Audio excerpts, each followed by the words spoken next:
26 বিধানসভা নিৰ্বাচনত বদৰুদ্দিন আজমলৰ নেতৃত্বত ৩৫টা সমষ্টিত যুঁজত নামিব এআইইউডিএফ।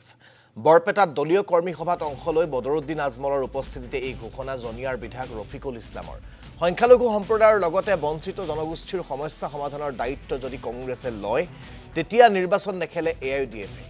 কংগ্ৰেছৰ সৈতে এআইইউডিএফক সামিল হ'বলৈ আহ্বান জনোৱা অখিল গগৈকো উভতি ধৰিলে ৰফিকুল ইছলামে।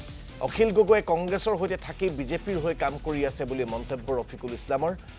কংগ্ৰেছক ঠগি থকাতকৈ খোলাখুলিকৈ বিজেপিৰ হৈ অখিল গগৈক কাম কৰাৰ আহ্বান জনিয়াৰ বিধায়কগৰাকী।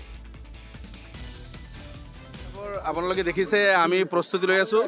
আজি খালি আমাৰ ব্লক আৰু জিপি কমিটি যিখিনি আছে বিষয়ববীয়াসকল লৈ আমাৰ মিটিং আছিল। আপোনালোকে দেখিছে মাত্ৰ 3টা সমষ্টিৰ কিমান সংখ্যক আজি ইয়াতে উপস্থিত হৈছে। গতিকে শক্তিশালীভাৱে প্ৰস্তুতি লৈছোঁ।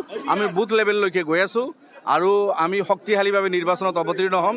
বৰপেটা জিলাৰ যিকেইখনত আমি নিৰ্বাচন খেলিম গোটেইকেইখনত আমি জিকিম আৰু অসমত 32-35 আসনত আমি নিৰ্বাচন খেলাৰ প্ৰস্তুতি লৈ আছোঁ। গোটেইখিনি আসনত আমি কেনেকৈ জিকিব পাৰোঁ তাৰ কাৰণে আমি প্ৰস্তুতি লৈ আছোঁ। মাননীয় সভাপতি মহোদয় এতিয়া আমাক সময় দি আছে।